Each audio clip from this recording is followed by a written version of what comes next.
আমাদের মধ্যে সংসারের প্রতি যে বিষয়ে ভোগের ইচ্ছা, ভোগের ইচ্ছা যাকে আমরা বলি, ভোগের বাসনা, আমরা মনে করি এখানে যে বিভিন্ন বিষয়গুলো যে রয়েছে খুবই অ্যাট্রাক্টিভ, এই বিষয়গুলোকে ভোগ করে মানুষ ভাবে কি আমরা এখানে সুখী হব।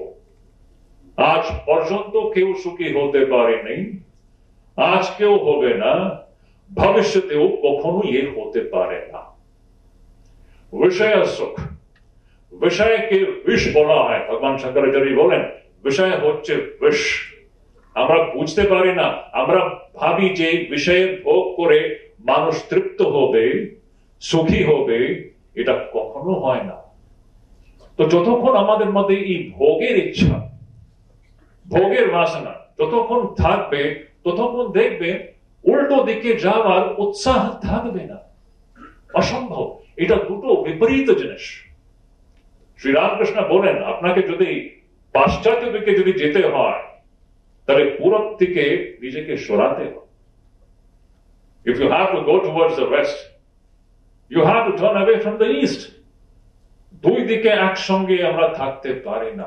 ভগবানের দিকে যদি মন দিতে হয়, তো সংসারের যে ভোগ ইচ্ছা, ভোগের বাসনা, এই থেকে মনটাকে সরাতে হয়, সরিয়ে ভগবানের দিকে লাগাতে হয়।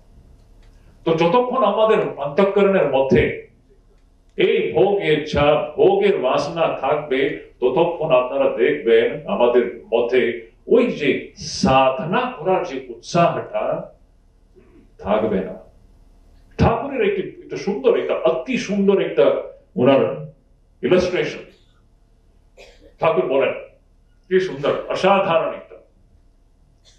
ঠাকুর বলেন একটা ম্যাচস্টিক, যদি এই ম্যাচস্টিকটা যদি ভেজা থাকে, কি ও ম্যাচস্টিকটা যদি ঘর্ষণ করলে কি আগুন ধরবে? যে ম্যাচস্টিক যদি ভেজা থাকে, সেই ম্যাচস্টিককে যদি আমরা ঘর্ষণ করি ওর উপরে, কি আগুন ধরবে? ধরবে না। যদি আগুন ধরতে হয়, সেই ম্যাচস্টিককে শুকনো হতে হয়, ড্রাই হতে হয়। যতক্ষণ আমাদের অন্তঃকরণ ভোগেচ্ছা রূপী জলের ভেজা, আবার আমি বলছি, যতক্ষণ আমাদের অন্তঃকরণ ভোগের ইচ্ছার জলের ভেজা থাকবে, ততক্ষণ ওখানে সাধনার আগুন ধরবে না।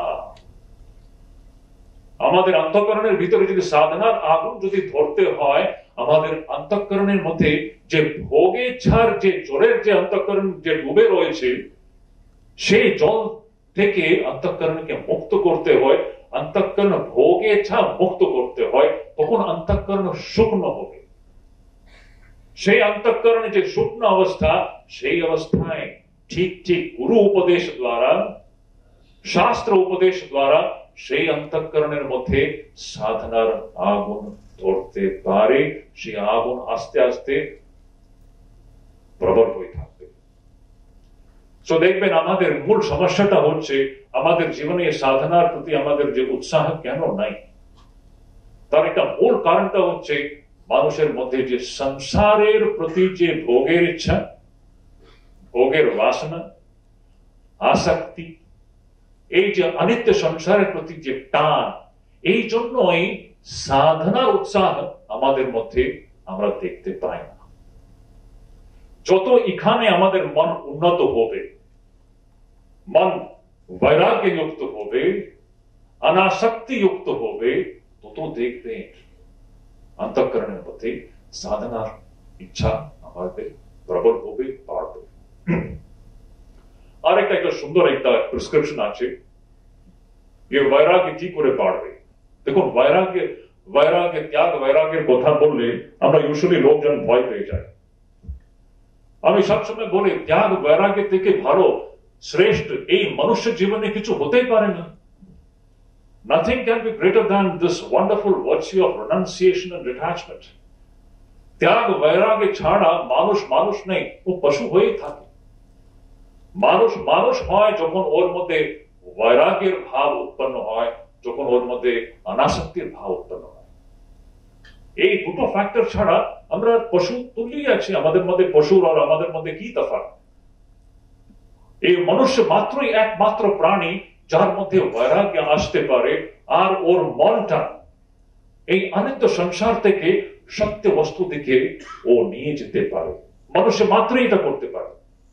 সেই জন্য ভগবান শঙ্করাচার্য বলেন যে মনুষ্য জন্ম দুর্লভম, মুমুক্ষুত্বম দুর্লভম, আর মহাপুরুষ সংশ্রয় অতি দুর্লভ। এই তিনটে যদি আমাদের জীবনে যদি আমরা পেয়ে থাকি, সেটা ঈশ্বর অনুগ্রহ, ভগবানের অনুগ্রহ ছাড়া হয় না। আর একটা পয়েন্ট আমি বলবো আর আমার বক্তব্যকে শেষ করবো।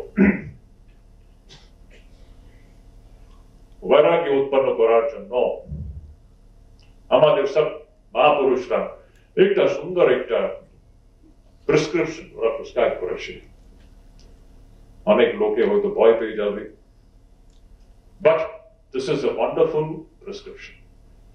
ওরা বলে নিজের মৃত্যুর উপরে ধ্যান করা।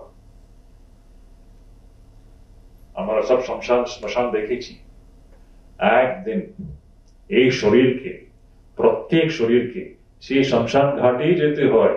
That is the only destiny what this body has got. Is it not? একদিন এই শরীর তো যাবে, শ্মশান ঘাটেই যাবে, আর কোনো ডেস্টিনি নেই। ওই পয়সাওয়ালা হোক বা গরিব হোক, যে কোনো ব্যক্তি হোক, এই বডির ডেস্টিনি হচ্ছে শ্মশান ঘাট। সেই আগুনে এই শরীরটা তো পড়িয়ে যাবে। তার উপরে ধ্যান করা, তখন দেখবেন সংসারের যে অনিত্যত্ব, সংসারের যে অশাশ্বত, এটা আমরা হাড়ে হাড়ে আমরা বুঝতে পাবো।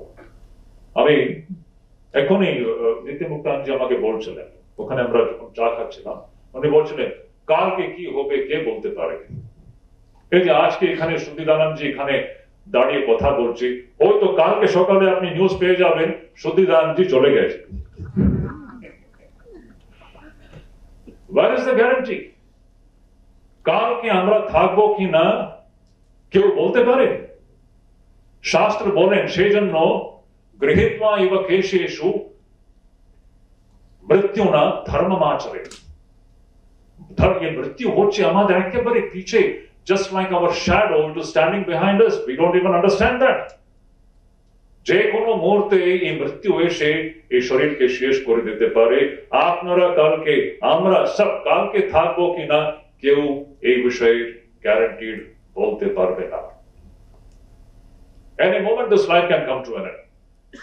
আর যদি যেমন শ্রীমদ ভাগবতে আছে, যখন পরীক্ষিত রাজা ওনাকে উনি যখন এটা জানলেন যে ওনার কাছে এখন শুধু 7 দিন মাত্র রয়েছে, ওনার জীবনে কি হলো, আমি ওই পুরো গল্পের মধ্যে যাচ্ছি না, ডিটেলস এর মধ্যে যাচ্ছি না।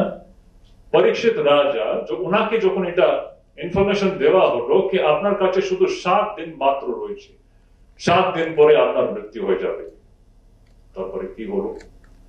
7 দিনের মধ্যে ওনার সংসারের প্রতি যে ওনার মোহ, যে টান, সব চলে গেছে। একমাত্র ভগবান সুখদেবের মুখ থেকে যে অমৃত বাণী যে উনি শুনলেন, সেই শুনে ভগবানের উপরে মনটাকে রেখে উনি শরীরটা ছেড়ে দিলেন।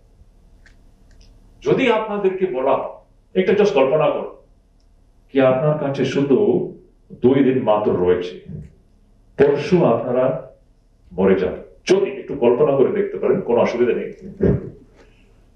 যদি মনে করুন আপনার কাছে শুধু 2 দিন রয়েছে, এখন বলুন এই সংসারের কোনটা জিনিস আপনাকে ভালো লাগবে? ধন সম্পত্তি, যত রিলেশনশিপ, যা যা নিয়ে আমরা আমরা যা কি ছটপট করি, যেমন ঠাকুর বলে আমরা ঘটি ঘটি কাঁদে টাকার জন্য, স্ত্রীর জন্য, স্বামীর জন্য, ছেলে মেয়ের জন্য। এই সব কি সম্ভব হবে যদি আপনারা জানেন কে এই 2 দিনের মধ্যে আপনার জীবনটা শেষ হবে? এই রকম এটাকে বলে বিবেক বিচার। এই বিবেক বিচার দ্বারা আমাদের মধ্যে যখন বৈরাগ্য আসবে, তখন দেখবে সাধনার প্রতি আমাদের উৎসাহ বাড়বে।